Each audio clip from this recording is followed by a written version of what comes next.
Barrister Fuad এমন একটা part লয় মনে হয় যেন পুরো সংবিধানের সবকিছু উনি জানে। আদতে ভাই কিচ্ছু না, পুরো একটা ভোকাস। সংবিধানের পার্ট হইল দুইটা, একদিকে হচ্ছে আইন। এখন উনি ব্যারিস্টার হইয়া না হয় এই জায়গায় একটু মাস্তানি দেখাইলো, কিন্তু অন্যদিকে হচ্ছে রাজনীতি, রাষ্ট্রবিজ্ঞান, এই জায়গায় আপনার জ্ঞান তো শূন্য। সংবিধানের এই পার্টটা হচ্ছে সব থেকে বেশি গুরুত্বপূর্ণ। বাংলাদেশ যেই ডেমোক্রেসির উপরে ভাইসা আছে আপনি তো সেইটাই জানেন না। রাষ্ট্রবিজ্ঞানের বিভিন্ন বিষয় খুঁজে বের করে করে সেগুলোকে আইনে রূপান্তর করা, এই জায়গায় আপনি কি জানেন? আপনি কি রাষ্ট্রবিজ্ঞানী? শুধু একজন ব্যারিস্টার হইয়া আইনের ব্যাপারে মাস্তানি করেন। রাজনীতি, রাষ্ট্রবিজ্ঞান জানতে হয় সংবিধান বুঝতে হইলে। আপনি রাজনীতিতে কি অবদান রাখছেন বাংলাদেশে? রাজনীতিবিদ তো হইতে পারেন নাই, আবার আপনি আইনমন্ত্রী, স্বরাষ্ট্রমন্ত্রীকে ডাকেন সংবিধান বুঝানোর জন্য ডাকসুতে। আমাদের আইনমন্ত্রী এবং স্বরাষ্ট্রমন্ত্রীকে ওপেন চ্যালেঞ্জ দিয়ে গেলাম আজকে, সাহস থাকে আইসেন ডাকসুতে। কেন, তাদের কি ঠেকা লাগছে? আপনার যদি ঠেকা লাগে আপনি এসে বুঝা যান।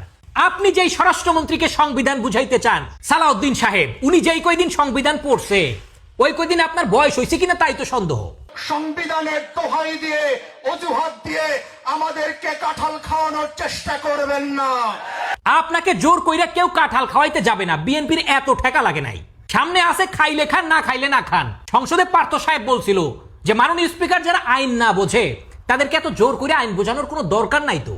আবার আপনি বলেন সংসদে এমপিরা গাঞ্জা খাইয়া কথা বলে, সংসদ ভবনের আশেপাশে অভিযান চালাইতে চান। মাঝে মধ্যে এমপিদের কথাবার্তা শুনলে মনে হয় গাজার ডোজ বেশি হয়ে গেছে।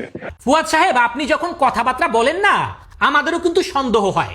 আপনি একটা কাজ করেন, একটু হিসু কইরা ডুব টেস্ট করাইয়া এটা রিপোর্টটা জনগণের সামনে একটু তুইলা ধরেন। আমরা একটু নিশ্চিত হইতে চাই যে এই সমস্ত আবল তাবল কথাবার্তা কি আপনি ইচ্ছা করে বলেন না অন্য কিছু।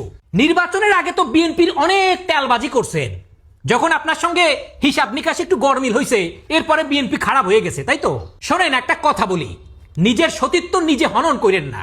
ডালিম গাছের মধু খাইতে লাগাইছেন বেগুন গাছের মই, পরে হাঁটতে যাইয়া খুঁজবেন আমার বদনা গেল কই।